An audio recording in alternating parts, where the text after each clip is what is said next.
Back in 1981, I had the American dream, the beautiful wife, the house in the suburbs, and a beautiful 6-year-old son. And one day I went to work, kissed my son goodbye, and never saw him again. In 2 weeks, I became the parent of a murdered child, and I'll always be the parent of a murdered child. I still have the heartache, I still have the rage. I waited years for justice. I know what it's like to be there waiting for some answers. And over those years, I learned how to do one thing really well, and that's how to catch these bastards and bring them back to justice. I become a manhunter. I'm out there looking for bad guys.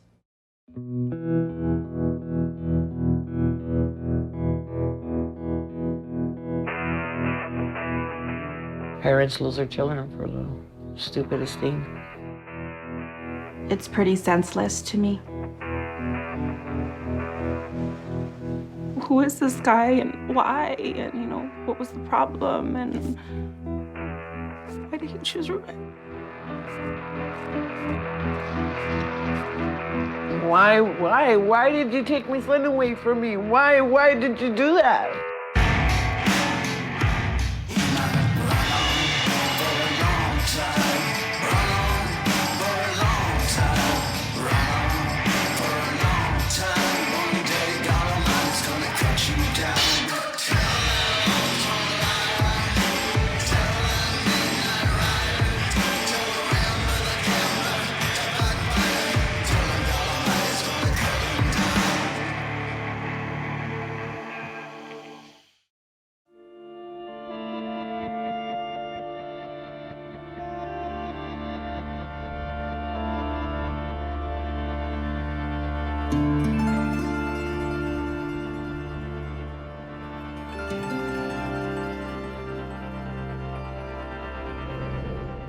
Ruben wasn't a bad kid.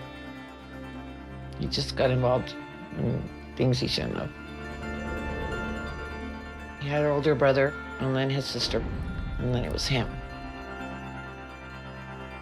I was a single mother, worked, and it was hard to raise all three of them. Him and his mom were very close. Ruben was her baby, and he was the one that would take care of her. Very loving, always taking care of everybody and helping everybody out. He didn't have a lot of money himself, but he would give the last dollar to anybody that needed it more than him. He grew up on the south side, Liberty and Ajo area. A lot of South Tucson is low income, a lot of drugs, a lot of gangs. It's not the best of neighborhoods. The group of friends that he hung out with were gang affiliated.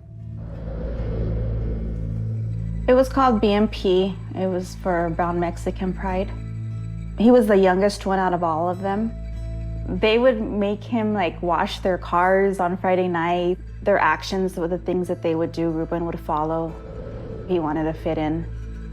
He looked up to all the older guys that were, you know, part of their crew. So it was a constant fight with him, getting him to stay home. Gangs don't bring anything good.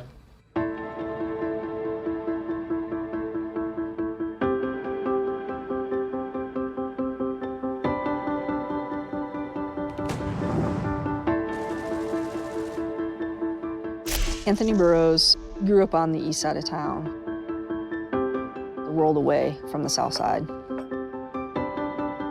Middle-class home, with a mom and a dad. He was not a member of a gang. That's not how he was raised. That's not the world he lived in.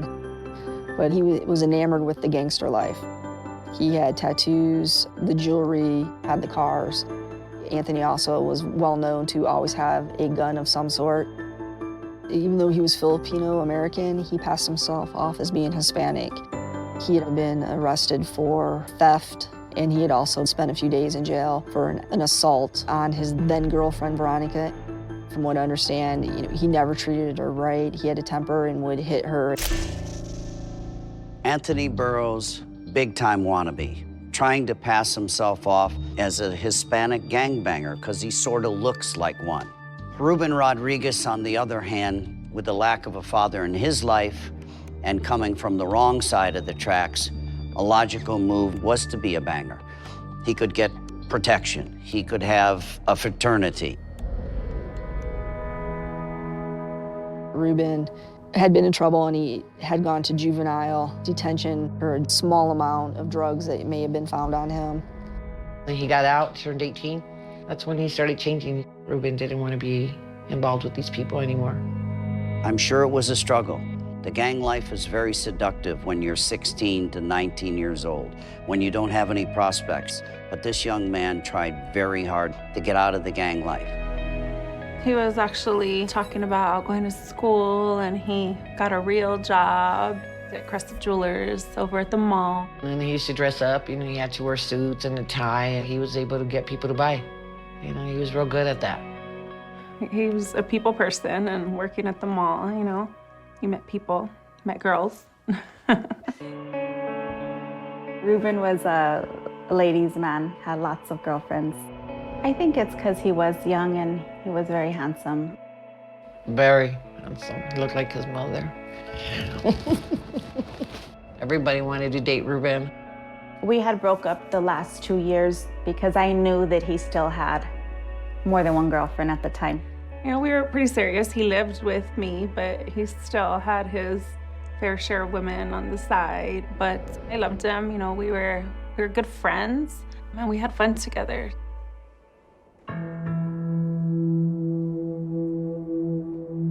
It was Saturday, late April. Warm outside already. He was gonna go out with his buddies. I saw him at the club that night, and he invited me to an after party. He said, it's gonna be pretty cool, like there's not gonna be no drama. I said, no, I think I'll pass. Ruben called, said he was at a party. I could hear him saying bye to people. He's like, I'm on my way home.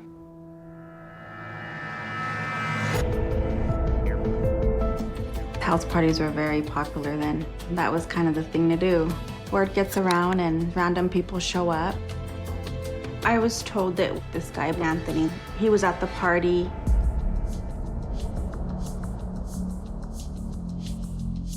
My phone rings probably about an hour and a half after he told me he was on his way home. And it was a girl that I went to high school with, and she said there was a fight, and Ruben got shot. But it was just in the shoulder, and I think he's okay. I had never, ever seen him fight.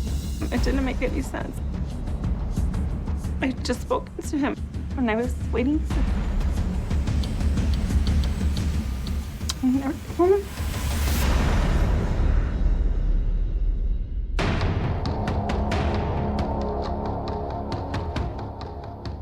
He and she were both acting nervous. It was all very suspicious to customs. His foot was bandaged and oozing blood.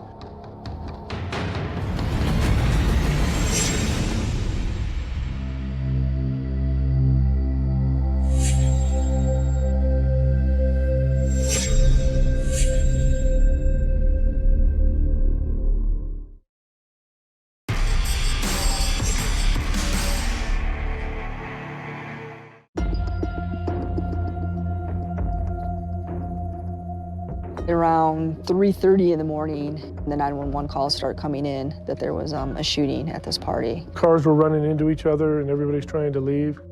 There was a scene of blood inside the house. Little Ruben was already en route in the ambulance to the hospital. TPD, he did the interviews at the scene. They were quickly able to determine who they thought, the shooter was. The suspect in this case was described as the short, fat guy with a shirt that was open. He's got a tattoo across his chest, gold necklace. He was identified as Anthony Burroughs. According to witnesses, at approximately 2 a.m., Anthony arrived at the party with Veronica. There was an altercation between Ruben and Anthony as Ruben was leaving.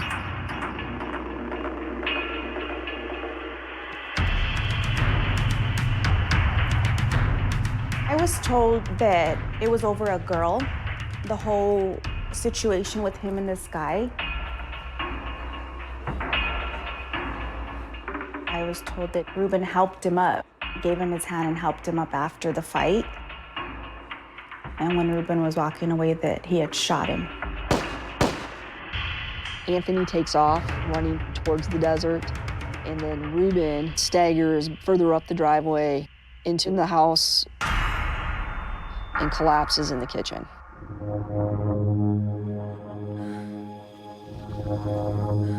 People immediately try to provide aid to him and trying to do CPR on Ruben. But it wouldn't have done a lot of good. Little Ruben was hit in the left shoulder, and it ended up almost coming out the right shoulder. The carotid artery was gone. You can't live without one of those.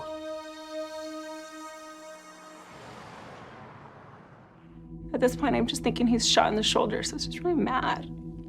I remember I called his mom. And so then we get to the hospital and they took me to a room. And I sat there and waited and waited.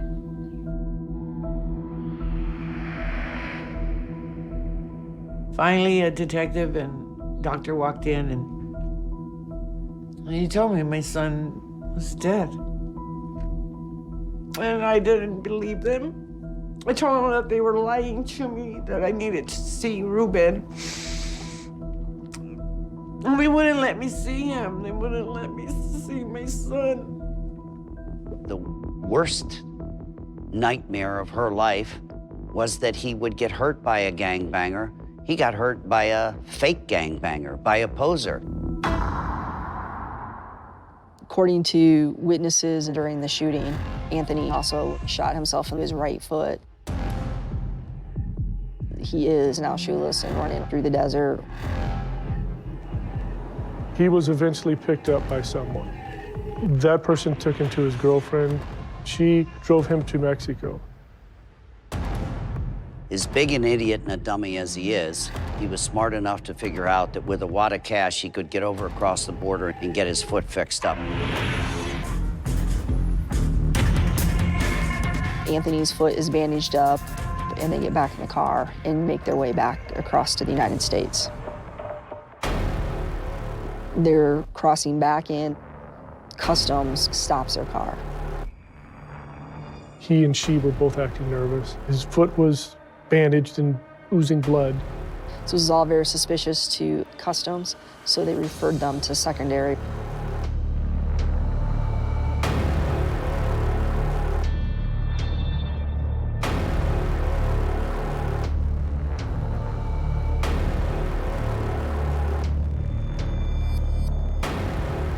But at that time, there wasn't a warrant in the system for Tony.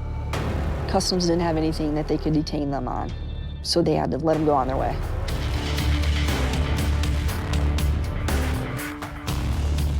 That morning, we were still researching Anthony Burroughs, trying to build the case. Anthony's pulled up in a motel on the east side of town. Plane tickets are being purchased. Tony is taken to Phoenix by family members and his girlfriend. Once I had probable cause to arrest the guy, I got a first-degree murder warrant. I got it into the system. But little did we know, Burroughs is already in the air. And we found out that he boarded a plane in Phoenix and ended up in the Philippines.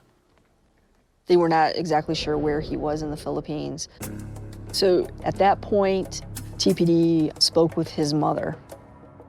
She from the Philippines, and so we said there's a really good chance that she assisted in getting him over there. She was very evasive, denied knowing anything about his whereabouts. She wasn't truthful at all. But I had nothing to hold her up against the wall with either. I interviewed a lot of friends trying to get information. Where's the gun? What happened in between? How many times have you talked to him since he's been in the Philippines? But there was a lot of people giving misinformation. And if you've exhausted all your leads, you can still keep going back at people. But at a certain point over years, you run out of people to talk to. I felt like, okay, so now what? No one's gonna catch him, and he's gonna get away with what he did. The investigation kind of did stall and it was no fault of anybody's. It's just, you know, that's the facts.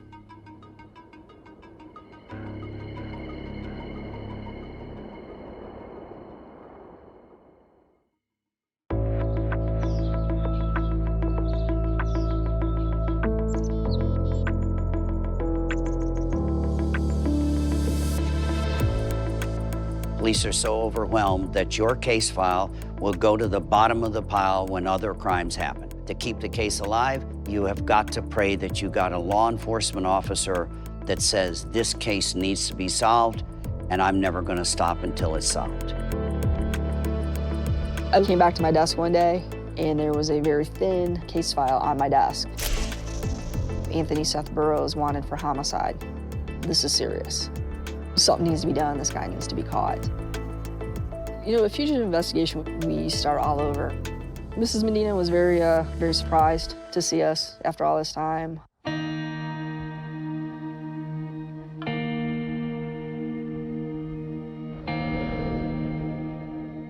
I was shocked. I thought nobody cared anymore. And gave me some hope. Digging into the case again, I just started talking to everybody, whether they were Ruben's friends, Anthony's friends, because you never know who hears something.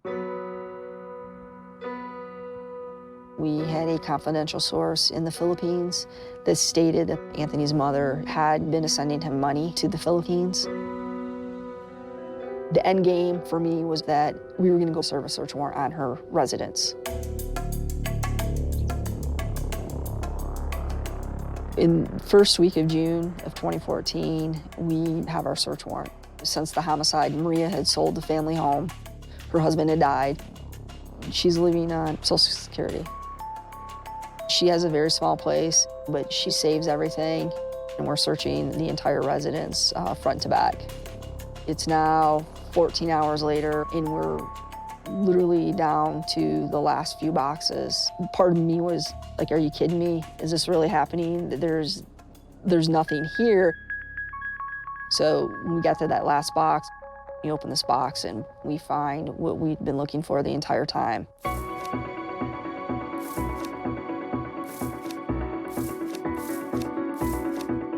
We discovered these letters that Tony wrote his mother from the Philippines.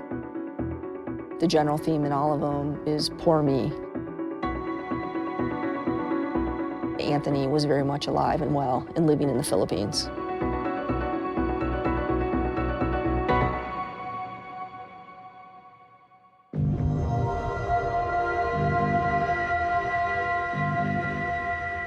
This was an easy way for him to make money, and it was right up his alley.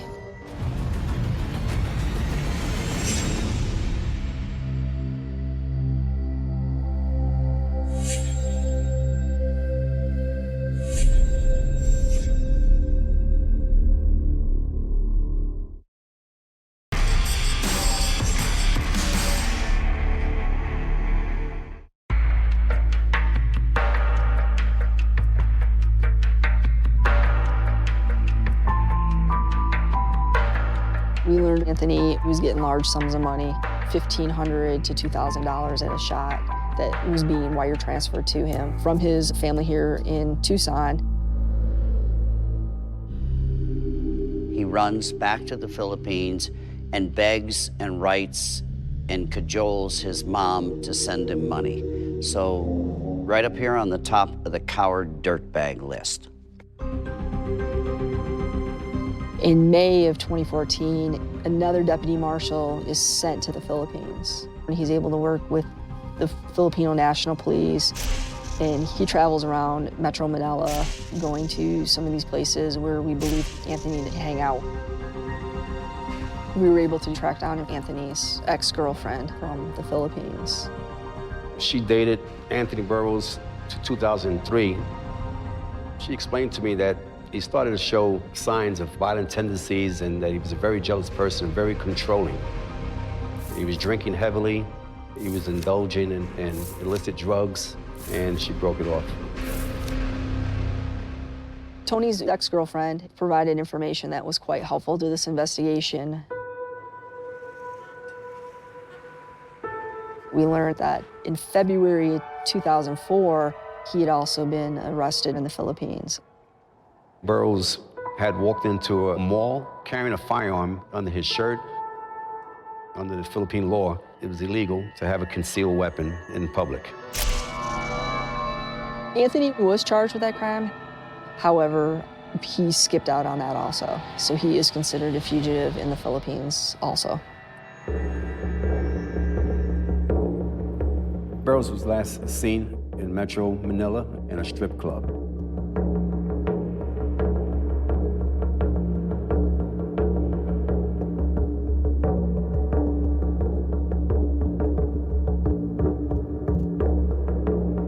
Anthony was basically scamming foreign nationals that went to these clubs in conjunction with the working girls there. He would arrange for the men to hook up with the women, and he would come out and just rob them, rip them off right there. This was an easy way for him to make money, and it was right up his alley. Some of the working girls were able to identify him, but the last that anybody had seen Anthony was in May of 2014. By the time that our deputy was able to actually track down all this information was in August of 2014.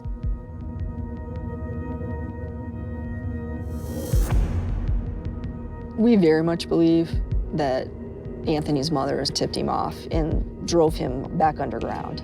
We also believe she is still financing him in some way, shape, or form.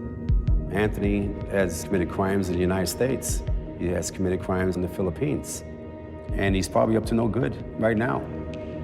He's just been unbelievably lucky that law enforcement hasn't caught up with him, either in the Philippines or in the US. But I believe his day is coming.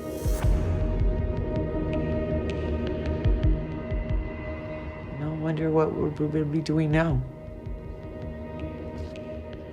It's always there. But I'll never know. I'll always carry this pain. I'll always miss Ruben. I have a daughter with Ruben. Her name's Maya.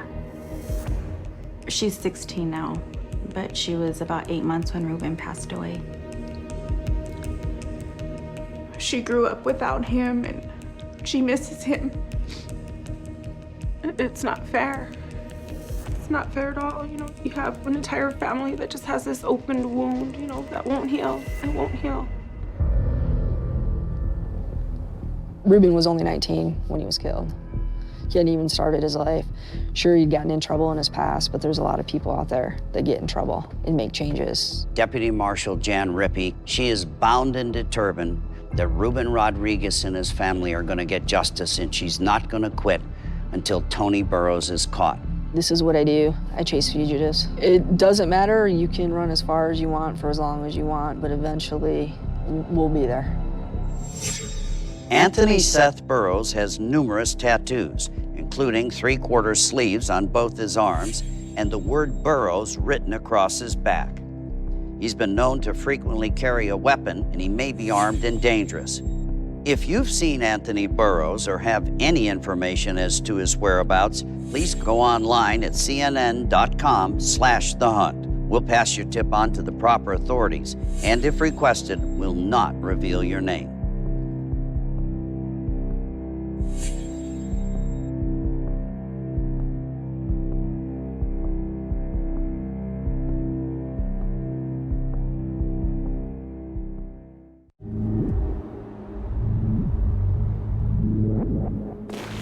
They were on drugs.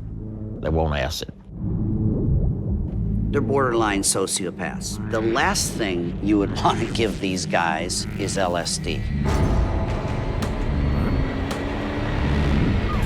It's like giving a Tasmanian devil methamphetamine and then see what the consequences are.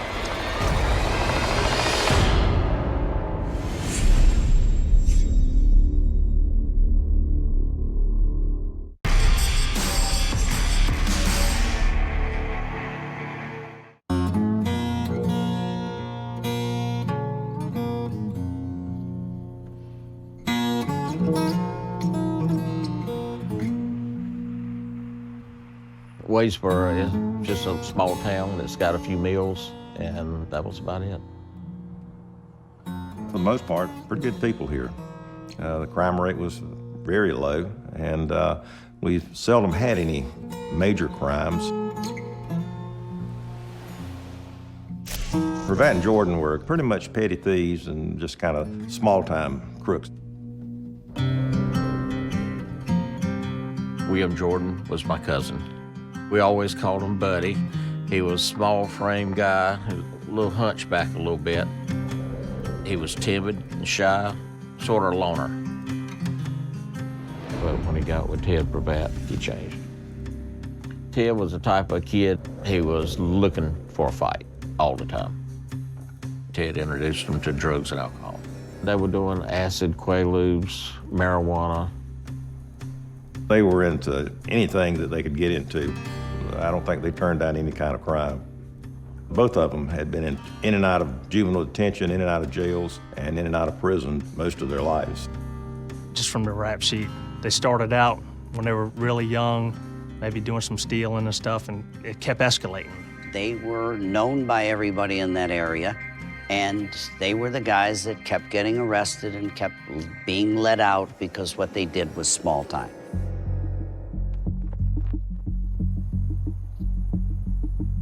I was a deputy sheriff.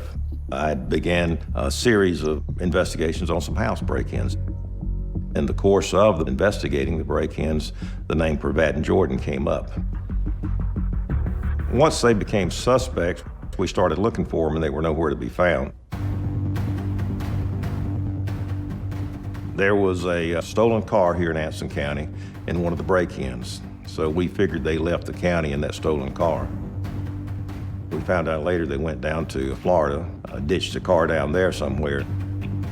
Ted Pravat and William Jordan were drifting, having fun, making their way back up north, trying to get closer to home. They hitchhiked back up toward Georgia, and it was there where they ran into Mr. Rouse.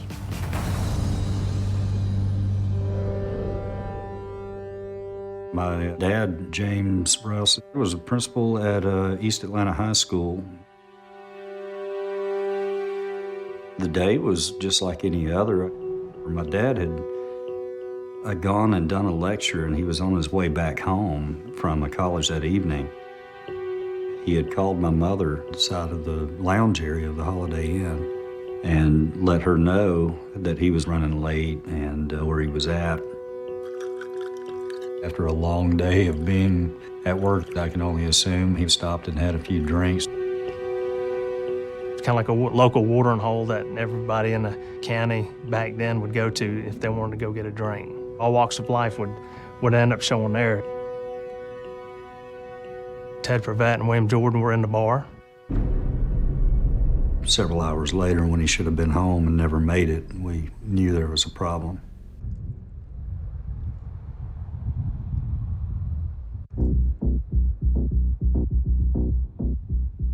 My partner and I received the call to go to this small little lake in the rural area of central Gwinnett County in regards to human remains that were found. The body was face down. He was dressed in check pants and a plaid shirt. He was also wearing bright red socks. As the crime scene developed, we were able to turn the body over, and it was unidentifiable. The face was completely destroyed. I have viewed a lot of dead bodies, and this was horrendous.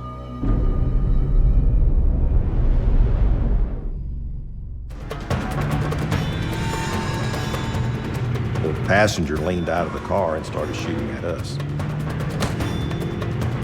We realized right then we were chasing more than just a bunch of petty thieves.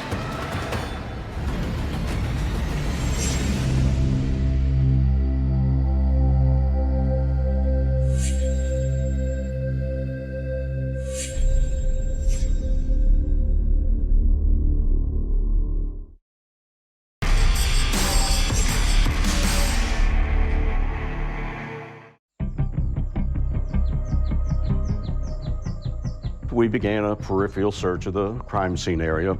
I saw one shotgun shell, which later turned out to be an important piece of evidence. was no identification on the body to determine who this gentleman was.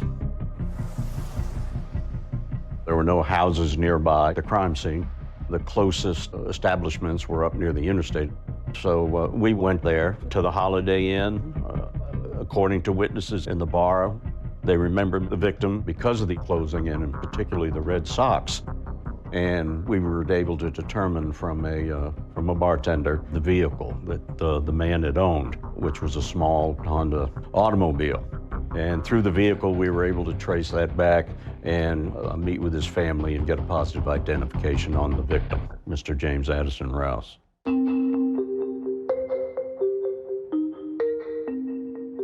I was continuing to investigate the break-ins. We got an anonymous phone call at the sheriff's office saying that Pravat and Jordan were together and that they were driving a small blue station wagon. And we were given the exact location of it. Myself and another officer rode down that way. We saw the car, and as we approached the car, they took off.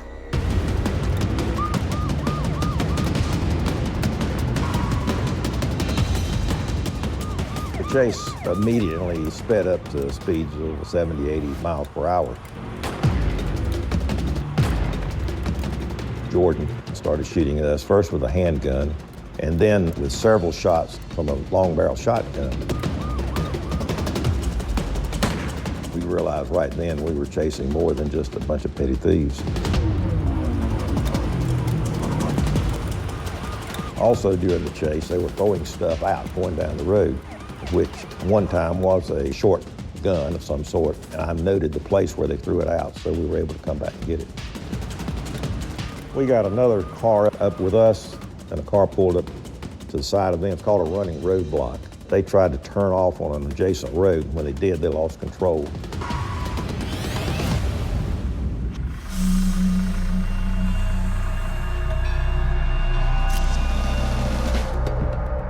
We took them back to the sheriff's office, booked them on a number of charges such as assault on officers and fleeing to resisting arrest. And of course, we didn't know what they had done over the last few days. Started inventorying the car. Felt like this car's bound to be stolen. These guys shouldn't have this kind of car. Tag had the county where it was from in Georgia. So I decided just to call down there. I talked to one of the detectives, and he asked me, he said, "Do you have the car?" I said, "Yes, we've got the car." He said, "Do you have any suspects?" I said, "We got 2 suspects here." And I had to actually take the phone away from my ear because he was so excited. He said, "Hold those guys. We're on the way up there right now." We arrived in Wadesboro and sat down and talked with Tommy. They showed us the crime scene, and then we showed them the evidence that we had retrieved. This was a windfall. Here we had 2 men in custody. We had a shotgun, and we knew that the shotgun was involved in this killing. And probably one of the most damning things was 2 photographs they took of themselves.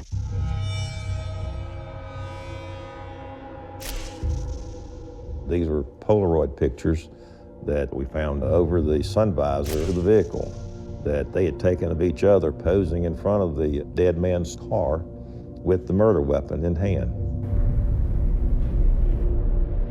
The Polaroids that they took are the ultimate egotism, the ultimate in your face, I did it, I got away with it.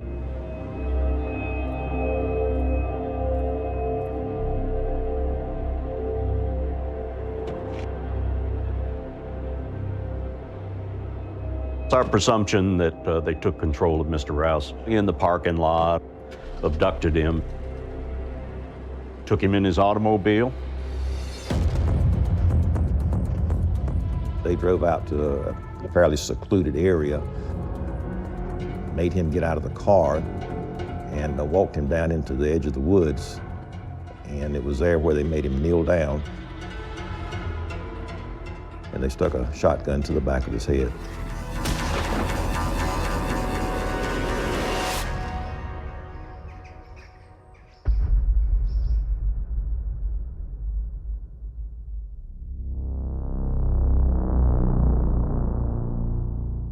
I was shocked. I just couldn't believe it happened.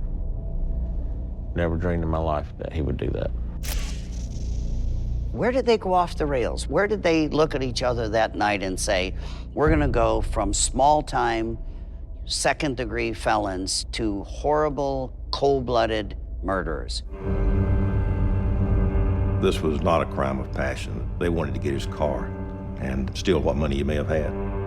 It's that simple. I don't think you can get much worse than that. It's unfathomable.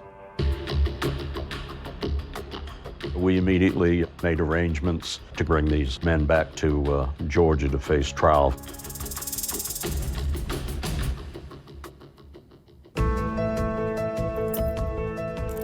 Him and another inmate, they left to go get gas, and they kept going. I'm not even sure you can call it an escape at that point.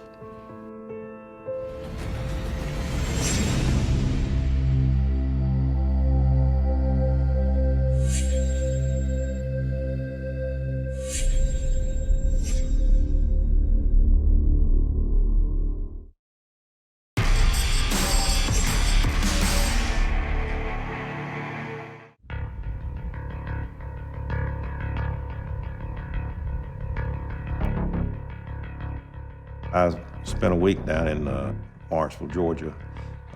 There during the trial, they tried them both the same week.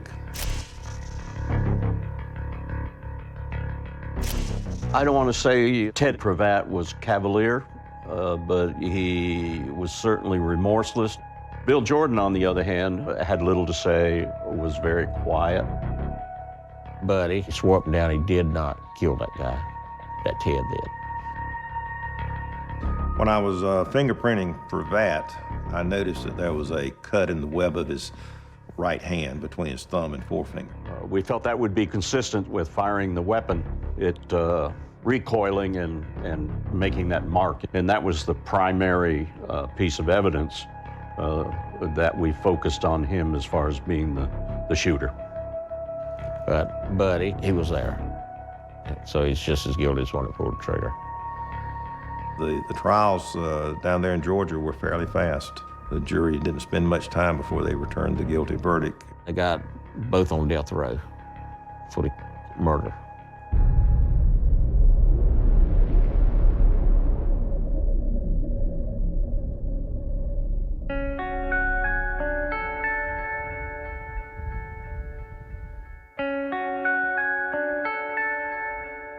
The death penalty across the nation was overruled by the United States Supreme Court in the late 70s.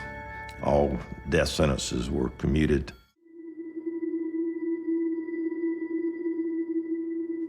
I guess when he separated somewhat from Ted and no drugs or anything, he had time to think about what all he had done. He wrote letters just about weekly to his mother. And in there he would say, I'm sorry that this occurred.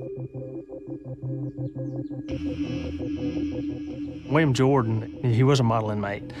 He did everything he was supposed to. He was told.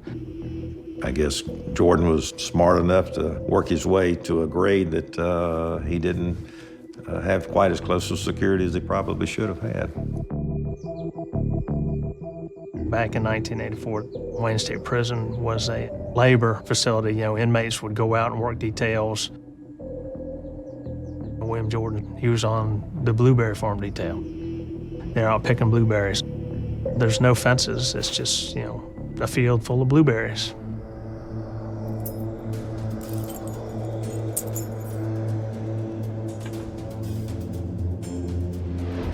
Him and another inmate, they left to go get gas, and they kept going.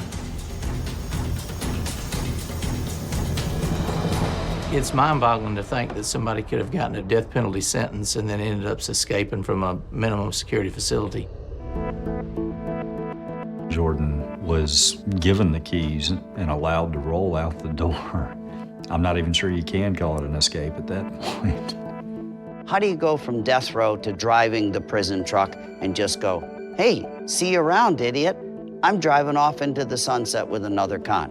The perfect example of the criminal injustice system. The guy that he escaped with was Kenny Green. They caught Green not too long after the escape.